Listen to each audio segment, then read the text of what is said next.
नमस्कार, सत्यदर्शन न्यूज मध्ये आपले स्वागत आहे. मी पायल शहा. एक नजर टाकूया आजच्या ठळक घडामोडीवर.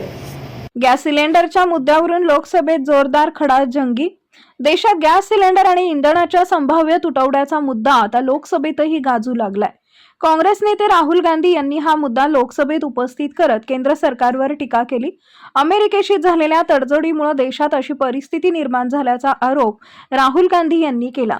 या मुद्द्यावरून लोकसभेत राहुल गांधी आणि सभागृहाचे अध्यक्ष ओम बिर्ला यांच्यात काही काळ शाब्दिक चकमकही झाली. राहुल गांधी यांनी गॅस सिलेंडर आणि इंधनाच्या तुटवड्यावरून सरकारला घेरताना युद्धजन्य परिस्थितीची झळ भारतालाही बसू लागल्याचा दावा केला. तसेच एलपीजीच्या तुटवड्यामुळे अनेक ठिकाणी हॉटेल्स बंद पडू लागल्याचंही त्यांनी सभागृहात सांगितलं.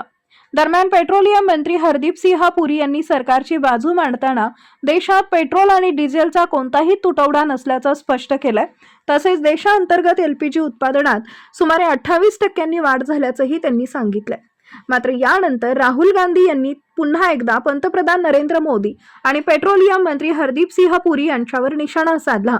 अमेरिकेचे राष्ट्राध्यक्ष डोनाल्ड ट्रम्प कोणत्या देशातून तेल खरेदी करायचे याबाबत दबाव आणत असल्याचा आरोप त्यांनी केलाय.